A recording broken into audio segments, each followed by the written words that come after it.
नमस्कार, मेरा नाम मुकेश कुमार है और आप देख रहे हैं जी लाइव 24 न्यूज़। मैं जनपद सोनभद्र से। जैसा कि आप जानते हैं, लॉकडाउन का एक लंबा वक्त गुजर चुका है और लगातार मजदूर यहां पे पलायन करके आते जा रहे हैं। जनपद सोनभद्र में जहां रोजगार के विकल्प पहले ही नहीं थे, लगातार मजदूरों के पलायन से एक बड़ा सवाल खड़ा होता है कि अब जनपद सोनभद्र का भविष्य क्या होगा। हमारे साथ एक ऐसे शख्सियत मौजूद है जो लगातार जनपद में मजदूरों के लिए आवाज़ उठाते रहे हैं। तो आइए मिलते हैं और बात करते हैं उनसे और जानते हैं कि क्या होगा जनपद सोनभद्र का आने वाला भविष्य। श्यामा जी, आपका स्वागत है हमारे स्टूडियो में। नमस्ते। तो जैसा कि आप जानते हैं, लॉकडाउन का एक लंबा वक्त गुजर चुका है और जनपद सोनभद्र में अब कई युवा बाहर से कमाने गए थे काफ़ी लंबा वक्त गुजार के। अब उनकी स्थिति ये हो गई कि वो पलायन के दौर पे वापस आ रहे हैं। तो अब क्या देखते हैं, उनके लिए कैसे रोजी रोटी का विकल्प होगा? देखिए, हमारा ज़िला अति पिछड़ा और अति नक्सल प्रभावित रहा है और शुरू से ही सरकार की उपेक्षा का जो है कि वो रहा है। कभी विकास और यहाँ के नौजवानों को रोज़गार नहीं मिल पाया। एक तरफ जहाँ जनपद में बड़े बड़े कल कारखाने खुले, वहाँ पे लाखों लाख, आप यहाँ से रिहंद चले जाइए, रिहंद पे करीब हम लोग जब सर्वे किए थे तो 2.25 लाख वहाँ का आदिवासी, वहाँ का जो मूल बासिंदा था वो विस्थापित हुआ। लेकिन बड़ा दुर्भाग्य है कि आज तक इस केंद्र सरकार के पास उनके परिवार का कोई लेखा जोखा नहीं है कि उनकी स्थिति कहाँ रह रही है, उनके परिवारों की स्थिति क्या है, वो कहाँ रह रहे हैं। एक तो वहाँ से विस्थापित हुए, कृषिला है, कृषिला से विस्थापित हुए तो आपके डाला आ गए। तो जो विस्थापन की मार एक तरफ तो हमारा ज़िला झेल ही रहा था, दूसरी तरफ आ गया नक्सल। नक्सल की चपेट में यह ज़िला पूरे तौर पे प्रभावित था। यहाँ के आदिवासियों को बड़े पैमाने पर फर्जी नक्सल की धाराओं में फर्जी इनकाउंटर करके जेलों में भेजने का काम यहाँ की जो है कि पूर्ववर्ती सरकारों ने करती आ रही थी। उस पर एक बड़ा हम लोगों ने अभियान चलाया जिस पर एक ब्रेक तो लगा। दूसरी तरफ रोजगार से जो कोसों वंचित थे, लाखों मजदूर इन सारी व्यवस्थाओं से क्षुब्ध होकर, पीड़ित होकर वो शहरों की तरफ पलायन किए।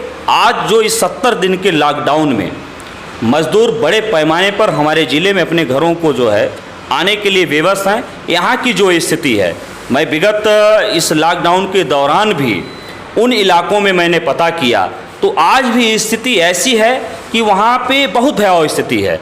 आज शाम को भी 2 वक्त की रोटी उन मजदूरों को यह सरकार नहीं दिला पा रही है। बड़ा दुर्भाग्य है और सरकार से मेरा बस यही मांग है कि जो जनपद सोनभद्र के बड़ा क्रेशर उद्योग रहा है, इस क्रेशर उद्योग को ये तत्काल चालू कराए जिससे एक बड़े तादाद में एक बड़ा वर्ग जो मजदूरों का यहाँ पे है वो उसमें रोजगार उनको मिल सके। तो पहले तो ये क्रेशर उद्योग चलाएं। दूसरा मेरा मांग है और निरंतर हम लोग मांग किए हैं कि जो 6-6, 7-7 कल कारखाने इस जनपद के अंदर खुले हुए हैं, यहाँ का जो नौजवान है किसी को 1% भी रोजगार यहाँ की कंपनियां नहीं दी, तो उस पर तत्काल सरकार हस्तक्षेप करे और 70 से 80% जनपद सोनभद्र के नौजवानों को रोजगार मुहैया कराए, तभी इस संकट से दूर हो सकते हैं। और सरकार की इतनी उपेक्षा रही है, आप हेल्थ इंफ्रास्ट्रक्चर पर कोई ध्यान नहीं दे रहे हैं। मुश्किल से पूरे ज़िले में एक अस्पताल सरकारी आपका पड़ा हुआ है, वहाँ की भी स्थिति आप उठा के देख लीजिए। अभी अगर बड़ी महामारी यहाँ पे आ जाए कोविड-19 में, ज़्यादा लोग संक्रमित हो जाए तो कोई व्यवस्था इनके पास नहीं है। अभी 9 लोग हुए, सारे लोगों को ये मिर्ज़ापुर भेजना है, इनके पास कोई ऐसी व्यवस्था नहीं है। जनपद सोनभद्र सबसे ज़्यादा उत्तर प्रदेश में हम राजस्व आज तक देते आए, लेकिन हमें जो सरकार की द्वारा जो व्यवस्थाएं मिलनी चाहिए वो नहीं मिल पा रही। आज भी यहाँ का आदिवासी, यहाँ का मजदूर, यहाँ का किसान विकास के जो है कि सबसे अंतिम पंक्ति में खड़ा होकर राहें निहार रहा है कि अब यह सरकार आई तो हमें जो है 2 वक्त की रोटी और रोजगार मुहैया कराएगी। लेकिन दुर्भाग्य है कि कोई भी सरकार इस जिले के लोगों के ऊपर ध्यान नहीं दी। जैसा कि आप जानते हैं, यहाँ शिक्षा का भी एक बहुत बड़ी कमी है। यहाँ के बच्चों को अक्सर शिक्षा के लिए बाहर जाना पड़ता है। हम सबसे ज़्यादा राजस्व देते हैं, उसके बावजूद हमारे साथ इस तरीके का भेदभाव क्यों? देखिए, उसका भेदभाव हमको जो लगता है कि इन लंबे जो हम लोगों ने संघर्ष किया, आदिवासियों के सवालों पर हम लोगों ने उनके अधिकारों को लेकर लड़ा, तो यहाँ का जो आदिवासी समाज था उसके साथ सरकारें जो हैं हमेशा जो है ठगती आई, वो ठगी का शिकार हुआ। कभी उनको शिक्षित नहीं बनाए, जब चुनाव आया तो उनको वोट लेने के लिए उनको जो है कि थोड़ा सा प्रलोभन दे दिए, उनको बहला फुसला दिए, लेकिन उनको जो है उनके शिक्षा पर ध्यान नहीं दिए। उनका जो जीवन स्तर था उसको ऊपर उठाने का काम जो है कि कोई भी सरकारें नहीं की।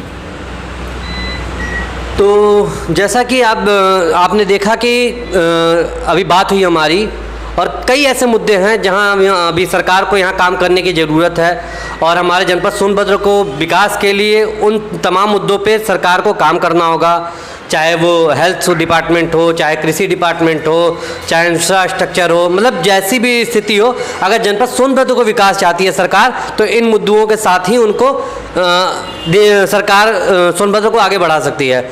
मैं जी न्यूज़ से मुकेश कुमार, जनपद सोनभद्र।